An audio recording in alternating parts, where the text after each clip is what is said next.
If you haven't already started learning how to use AI tools in building Microsoft Power BI reports, I really think you need to start now.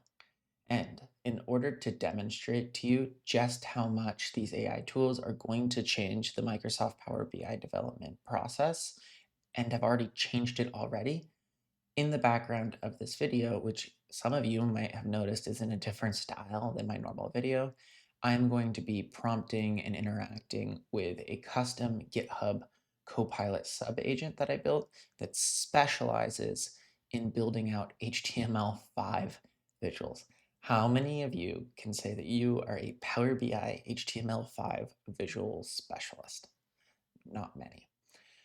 So before we get into all of this, and if you haven't already clicked off this video, let me introduce myself. My name is Ned. I am a Microsoft MVP with a focus on Power BI, and today we are talking about AI. I will fully admit some of this is a little dystopian, but the reality is that what you are going to see in the background of this video, or what you are seeing in the background of this video, is a GitHub Copilot agent using a sub-agent to build out an HTML5 visual in approximately 5 minutes. And that's not sped up, that's not slowed down, that's just me working with the agent in real time. Now, some of you who are maybe more skilled, right, could theoretically build out a Power BI visual in that time that looks quite a bit like this, or maybe is slightly more efficient. But how many of you could do it in 5 minutes? And how many of you could do it while multitasking? Because that's pretty much what I was doing during this video recording, right? I actually think I was recording this while brushing my teeth on my laptop, right? So there is not a lot of thought going into this kind of tech once you've actually set it up. That said, I was involved in the creation of this visual before any of the prompting started. And that's because I actually designed the GitHub sub-agent that is doing and building out these visuals. That was my role as a coach. And building out that sub-agent did take some serious time. It took a lot of back and forth, defining rules, seeing where it would mess up, telling it what it could and couldn't do, and then it started writing awful DAX. So then I had to feed it a bunch of documentation on like calculated tables, how to use the HTML5 visual, and then maybe some examples as to like, hey, here's some really cool SVG visuals of the future. And that took me about 5 or 6 hours. Do you know how hard it is to get a little AI agent to produce a gradient? Because I'll tell you right now, it's a little hard. It's harder than you think, right? But that said, once you've created these sub-agents, they can reliably and consistently produce code or output in the style exactly the way you want. I recently learned about the concept of a dark factory, and the idea is that it's essentially a factory without lights because everything is fully automated by robots or machines. So there's no light needed in the factory, hence why it's called a dark factory. I do think that that concept is coming, at least in some ways, to the Power BI report development experience. I think that you as a developer need to move from the role of, hey, I'm the one actually doing the work, to, hey, I'm more of a coach or a manager who's managing a team of specialists. I'm managing a modeling specialist. I'm managing a DAX specialist.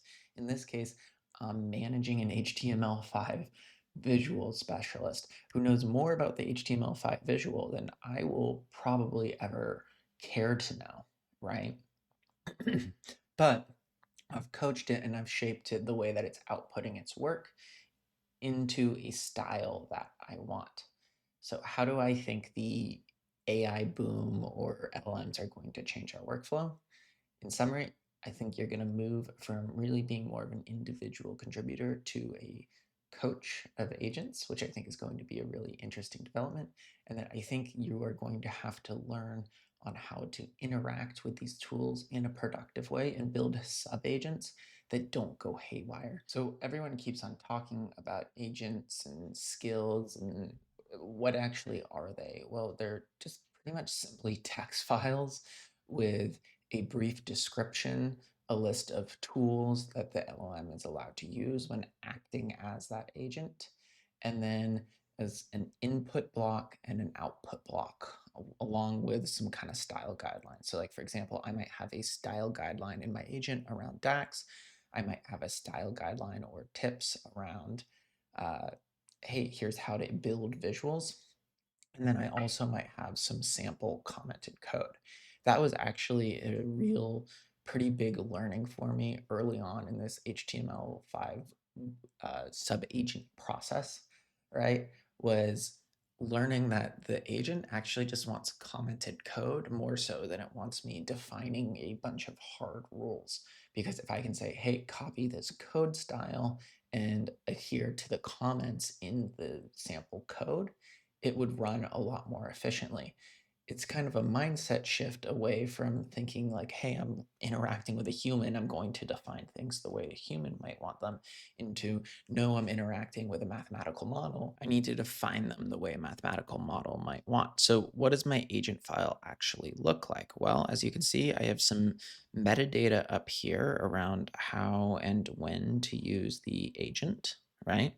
With a name, a description, whether or not it's a sub-agent, and then a hint, right, as to when the sub-agent should be usable. And then I have a brief description as to, hey, you're a Power BI MCP specialist and DAX engineer focused on creating robust DAX measures for the HTML visual.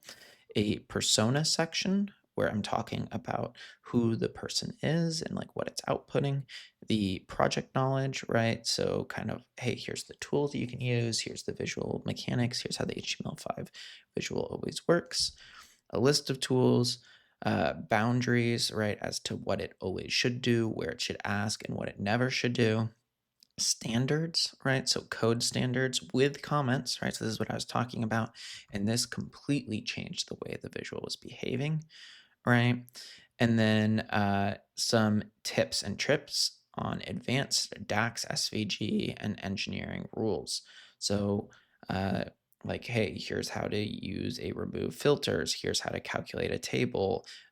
Here's how to create spark lines. Here's how to create gradients, so on and so forth. But if you notice, the majority of this isn't just a list of rules. It's actually just sample code with comments. And I initially started building this with a giant list of rules. So if you've gotten it this far in the video, let me know down in the comments if you agree with what I've just said. And if you're watching on YouTube, don't forget to give this video a thumbs up and subscribe because it helps the channel grow. All right, talk to you in the next one.